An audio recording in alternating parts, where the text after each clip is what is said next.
Itu kan salah satu solusi, bukan solusi utama. Stasiun di Jakarta bisa dihitung, Tanah Abang, Manggarai, populasi di situ berapa sih? Itu kan sebetulnya apa ya? Itu ya mungkin intuisi seorang arsitek. Seorang Ridwan Kamil selama 2 tahun, dari tahun 2001 sampai 2003, tinggalnya di apartemen atas stasiun. Jadi saya bersama almarhum Eril di Hong Kong, tinggalnya itu di atas apartemen di atas stasiun. Jadi produktif banget hidupnya, turun ke bawah ke basement langsung ketemu stasiun kereta kan, pulang juga sama. Jadi sangat realistis. Poinnya bukan soal jumlah stasiun ya kan, yang penting lahan di Jakarta itu kan mahal.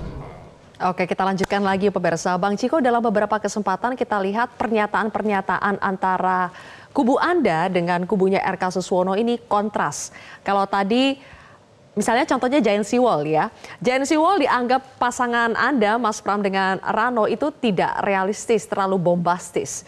Tapi kalau menurut Mas Adi sebetulnya ini masih ngerem, belum puncak ini, masih menahan. Masing-masing kubu masih menahan agresivitasnya. Benarkah itu Bang Ciko atau sebetulnya sudah mulai ngegas juga sih?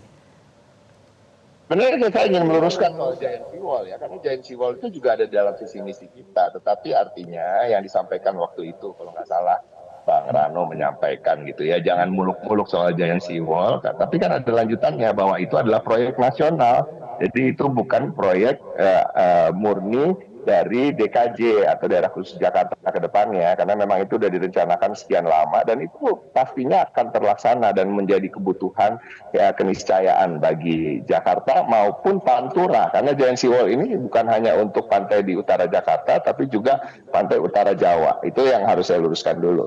Tapi tadi yang disampaikan oleh Bang Rano mengenai perspektif seorang arsitek, saya rasa itu pujian bukan sindiran, ya kan, artinya keilmuannya Bang Kang Emil itu menunjukkan bahwa integrasi antara pasar maupun transportasi umum dengan apartemen dengan rumah tinggal ya kan yang bentuknya vertikal ke atas itu juga suatu hal yang cukup relevan sebenarnya, karena memang kalau kita bicara terkait dengan hunian yang vertikal kan juga dimulai di zaman Pak Ahok gitu ya. Mungkin karena Pak Ahok kurang lama memimpin ya, sehingga banyak yang belum terlaksana. Memang di kedepannya Pak Ahok kan juga akan membangun banyak rusun dan di bawah rusun itu tentunya harus ada kegiatan-kegiatan ekonomi warga sehingga warga juga tidak harus pergi jauh-jauh untuk bekerja, untuk mencari nafkah dan lain-lain. Itu suatu hal yang biasa saja dan menurut kami juga bagus kok. Jadi apakah memang benar Bang Ciko masing-masing kubu ini menghindari konfrontasi? Ya itu tadi disampaikan oleh Mas Adi, karena memang nggak salah untuk menghindari. Kita pernah punya pengalaman pilkada yang begitu keras pertarungannya, polarisasinya, sehingga juga ada kekerasan-kekerasan fisik, bukan hanya kekerasan-kekerasan verbal ya. Di 2017 ada ancam-mengancam, tidak mau mensolatkan jenazah, ya kan, juga penolakan-penolakan yang begitu keras. Kita ingat Bang Jarod Saiful Hidayat gitu datang ke masjid di Taman Mini juga penolakannya luar biasa, Pak juga begitu juga sebaliknya gitu ya. Di sosial media kita mendengar cacian, makian dari buzzer kedua belah pihak pada saat itu, dan ini kita pengalaman yang kurang baik dan tidak baik, sangat tidak baik justru, dan kita tidak mau mengulangi itu, dan rasa-rasanya ke depan juga kampanye ini akan berlangsung damai dan penuh dengan perang dalam tanda kutip gagasan. Tadi kita bukan soal menang-menangan melawan yang lain atau ngalah-ngalahin yang lain, tapi menangkan hati warga Jakarta dan untuk mengalahkan problem-problem dan tantangan-tantangan ke depan warga Jakarta. Baik, kalau Bang Riza sebetulnya pura-pura baik atau memang baik beneran supaya Pilkada Jakarta ini lebih damai dibandingkan 2017? Halo? Ya, Bang Riza. Suara kedengaran? Kedengaran. Bang Riza tadi bisa dengar pertanyaan saya? Halo? Halo Bang Riza. Bang Riza, halo. Oke, ada gangguan komunikasi. Saya beralih ke Ibu Siti dulu ya. Ibu Siti, Ya. tadi Anda katakan kalau Darmakun itu punya strategi sendiri, belusukan tetap dilakukan, tapi di tempat-tempat yang lebih tidak sebagus pasangan-pasangan lainnya. Pertanyaan saya, sebetulnya Darmakun ini memang punya strategi khusus untuk mengincar segmen pemilih yang seperti apa sih? Iya, segmen pemilih yang diincar oleh paslon kami adalah segmen yang non partisan. Jadi masyarakat yang tidak ikut partai politik manapun dan atau masyarakat yang selama ini kecewa dengan partai politik misalkan. Nah itu bisa dikenal dengan caranya adalah belusukan dengan secara face to face atau ketok tular begitu, sehingga kita bisa menyelami apa yang masyarakat perlukan untuk Jakarta ini. Apakah betul pembangunan gedung-gedung yang mercusuar, yang bagus-bagus, dan selama ini menurut pengamatan kami setelah kita turun ke bawah itu bahwa sumber daya manusia kita masih sangat membutuhkan perhatian yang sangat luar biasa. Menurut saya Jakarta itu sebenarnya sudah sangat indah dan tinggal membuat lebih hijau, tinggal membetulkan supaya tidak macet dan bagaimana mengatasi banjir, dan kemudian kita tingkatkan kualitas sumber daya manusia, karena sumber daya manusia juga merupakan suatu penilaian yang sangat penting di dalam Global City Index. Jadi Global City Index tidak hanya pada sekitar dari pembangunan gedung-gedung yang tinggi atau suatu pembangunan fisik saja, tetapi pembangunan sumber daya manusia itu juga akan menjadi nilai. Oke, baik. Ya, Bang Riza sudah kembali bergabung? Ya, siap.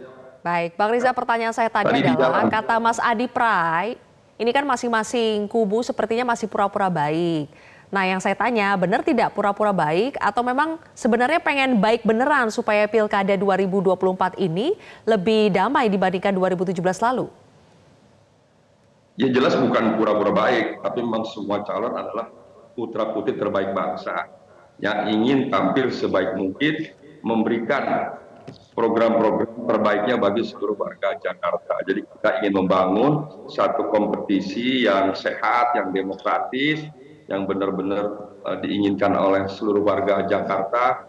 Kita tahu pada pilkada sebelumnya, pilpres sebelumnya terjadi polarisasi yang luar biasa. Itulah sebabnya kenapa Pak Prabowo di pilpres kemarin selalu mengingatkan jangan kita ikut membuli, ikut menjelek-jelekan, apalagi menghina dan sebagainya, mengejek. Kalau terjadi potensi keributan, kita ngalah, kita mundur dan sebagainya. Prinsipnya kita jaga suasana kontestasi politik ini lebih damai, lebih sejuk, lebih kondusif, karena kita ingin membangun Jakarta, ya, bukan ingin cari menang-menangan, tapi ingin mencari kemenangan bagi seluruh warga Jakarta. Dan kami juga yakin semua pasangan yang berkontestasi punya komitmen yang sama. Mari sama-sama kita buktikan, dan kami juga berusaha untuk tidak terpancing, sekalipun teman-teman media selalu memancing-mancing juga Mbak Silvi. Mudah-mudahan kita bisa berhasil ya Mas Ciko, Mbak Siti. Amin, amin. Diskusi-diskusi ini kita membangun suasana demokrasi yang sejuk, mengedepankan program, visi-misi, ide gagasan yang dapat diterima oleh seluruh warga, yang dapat diimplementasikan, dan tentu memberikan kebaikan pembangunan dengan programnya masing-masing, seperti tadi soal stasiun, karena itu kan pengalaman real yang dirasakan oleh Bang Emil ketika di luar negeri sekolah, tinggal di satu apartemen di bawah stasiun. Program ini juga kami coba laksanakan ketika kami memimpin di Jakarta. Jadi di Jakarta ini ada 153 pasar ya, potensinya besar sekali. Di atas pasar dibangun apartemen atau rumah susun seperti yang sekarang sudah ada di Pasar Rumput, itu sudah dibangun ya, sudah digunakan di bawahnya pasar, di atas rumah vertikal. Nah itu juga, dan itu akan juga dikembangkan di beberapa pasar lainnya seperti di Senen juga sedang proses pembangunan dan seterusnya. Begitu juga itu ada, jadi Kang Emil punya gagasan meneruskan program-program membangun rumah di atas pasar, bisa ada puskesmas juga di situ, pelayanan publik, dan juga di stasiun.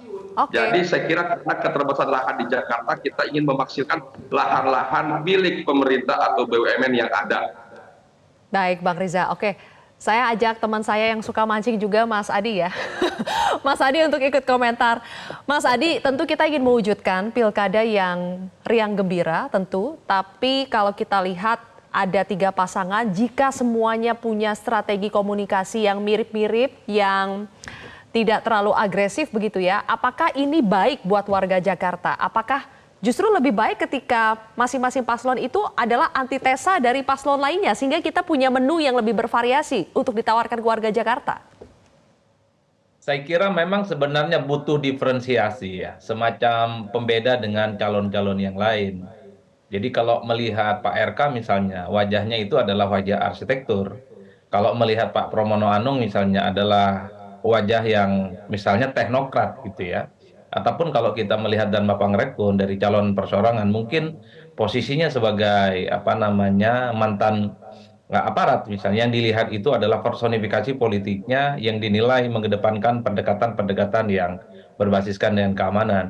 Jadi stressing itu sebenarnya penting, Sylvia, tentu untuk memudahkan bagaimana identifikasi calon kepada pemilih. Jadi kalau RK itu kan memang stylenya selalu kalau jadi pemimpin, jadi gubernur, bagaimana memang manuver-manuver di bidang arsitektur itu dilakukan. Bikin rumah di atas stasiun, di atas pasar. Saya kira itu adalah gagasan yang sebenarnya cukup bagus. Cuman kan saya kira gagasan seperti itu kan tidak cukup. Harus ada eksplanasi yang jauh lebih rasional dan bisa diukur. Apa yang akan dilakukan dalam kurun waktu 5 tahun, apakah bisa misalnya membuat rumah di atas stasiun ataupun pasar, mengingat proyek-proyek besar MRT di Jakarta itu kan membutuhkan proyek yang juga tidak singkat dan membutuhkan waktu yang cukup lama.